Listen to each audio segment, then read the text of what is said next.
এই মুহূর্তে সবচেয়ে বড় খবর, দ্য বিগ ব্রেকিং নিউজ। আপনারা দেখছেন বারাসাত টিভি। প্রথম থেকে ষষ্ঠ দফা পর্যন্ত ভোট হয়ে গিয়েছে।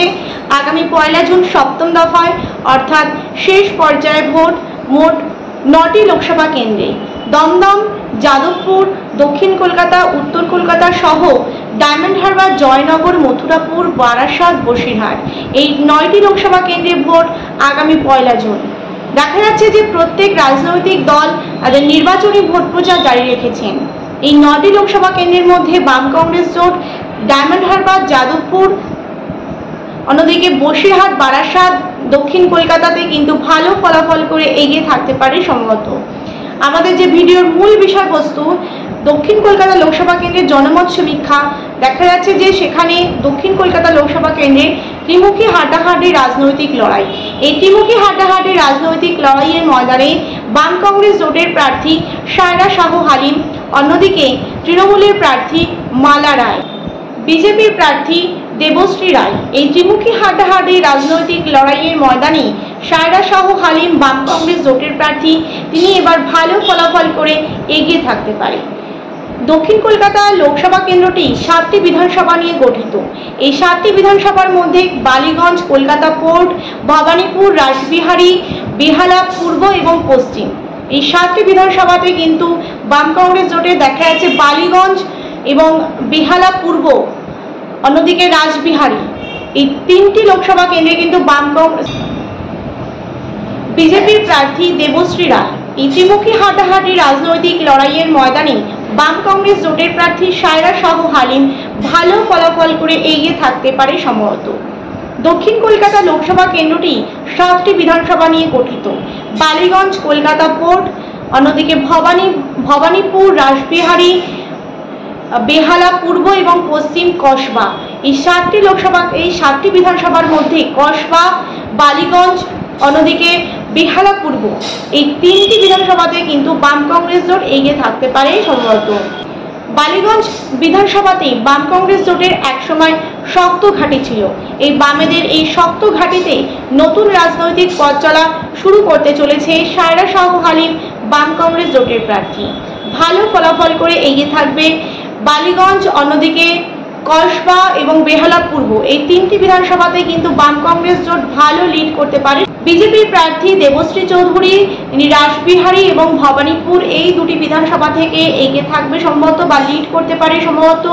অন্যদিকে মালা রায়, তৃণমূলের প্রার্থী, তিনি বেহালা পশ্চিম, অন্যদিকে কলকাতা পোর্ট, এই 2টি বিধানসভা থেকে লিড করবে সম্ভবত, এমনটাই কিন্তু দেখা যাচ্ছে।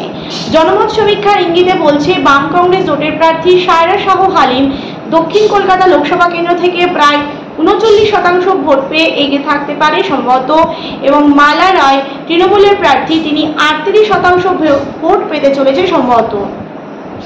অন্যদিকে দেবশ্রী চৌধুরী বিজেপির প্রার্থী, তিনি 23% ভোট পেতে চলেছে সম্ভবত, এমনটাই কিন্তু জনমত সমীক্ষার ইঙ্গিতে দেখতে পাওয়া যাচ্ছে। প্রিয় দর্শক বন্ধু, আপনারা দেখছেন বারাসাত টিভি, ছোট্ট একটি ইউটিউব চ্যানেলে। নতুন দর্শক হয়ে থাকলে অবশ্যই চ্যানেলটিকে সাবস্ক্রাইব করে যুক্ত থাকুন নতুন নতুন ভিডিওর আপডেট পাওয়ার জন্য। ভিডিওটি ভালো লেগে থাকলে অবশ্যই লাইক করুন, শেয়ার করুন, আপনাদের মতামত অবশ্যই কমেন্ট বক্সে কমেন্ট করে জানান। সায়রা শাহ হালিমের নির্বাচনী ভোট প্রচারে বাধা। তৃণমূল এবার ভয় পাচ্ছে, সেই কারণেই এবার সায়রা শাহ হালিমের নির্বাচনী ভোট প্রচারে বাধা। উপস্থিত ছিলেন ডিওয়াইএফআই রাজ্যের সম্পাদিকা কমরেড মীনাক্ষী মুখার্জি সহ আরও সিপিআইএমের নেতৃত্ব।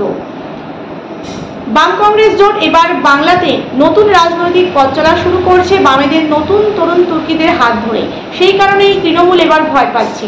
ভোট যত এগোচ্ছে তৃণমূল তত বুঝতে পারছে ভোটের হাওয়া এবার ঘুরছে বাম কংগ্রেস জোটের দিকে। 2024 লোকসভা নির্বাচনের ভোটে বাম কংগ্রেস জোট এবার ভালো ফলাফল করে এগিয়ে থাকবে, এমনটাই কিন্তু দেখতে পাওয়া যাচ্ছে, শুধুমাত্র সময়ের অপেক্ষা। আগামী 1 জুন 9টি লোকসভা কেন্দ্রে ভোট শেষ দফায় অর্থাৎ সপ্তম দফায় ভোট। প্রত্যেক রাজনৈতিক দল তাদের নির্বাচনী ভোট প্রচার জারি রেখেছেন। যাদবপুর লোকসভা কেন্দ্র থেকে বাম কংগ্রেস জোটের প্রার্থী সৃজন ভট্টাচার্য, তার জয় একেবারে 100% নিশ্চিত। অন্যদিকে দেখা যাচ্ছে সেখানে শাসক দল তৃণমূলের প্রার্থী সায়নী ঘোষ। এবার কিন্তু দ্বিমুখী লড়াইয়ের ময়দানে কিন্তু সায়নী ঘোষ এবার ভয় পাচ্ছে, সেই কারণে সৃজন ভট্টাচার্যের নির্বাচনী ভোট প্রচারে বাধা, সেখানে কিন্তু দেখা যাচ্ছে শাসক দল তৃণমূলের দুষ্কৃতীরা সরাসরি বাধা দান করছে, দলীয় পতাকা ছিঁড়ে দিচ্ছে এবং বিভিন্ন রকমের অপ্রীতিকর ঘটনা কিন্তু ঘটাচ্ছে। এক্ষেত্রে বলা যেতে পারে যে শাসক দল তৃণমূল এবার ভয় পাচ্ছে। অন্যদিকে ডায়মন্ড হারবার লোকসভা কেন্দ্রের প্রতিকুল রহমান, বাম কংগ্রেস জোটের প্রার্থী, তিনিও কিন্তু ভালো ফলাফল করে এগিয়ে থাকতে পারে সম্ভবত। জয়নগর, মথুরাপুর, বসিরহাট, বারাসাত এই লোকসভা কেন্দ্রগুলিতেও কিন্তু বাম কংগ্রেস জোট ভালো ফলাফল করে এগিয়ে থাকবে। তাদের নির্বাচনী ভোট প্রচার জারি রয়েছে জোর কদমে।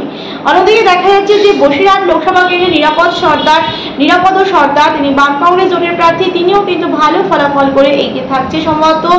বারাসাত লোকসভা কেন্দ্র থেকে সঞ্জীব চ্যাটার্জি, তিনিও কিন্তু তার নির্বাচনী ভোট প্রচার জারি রেখেছেন।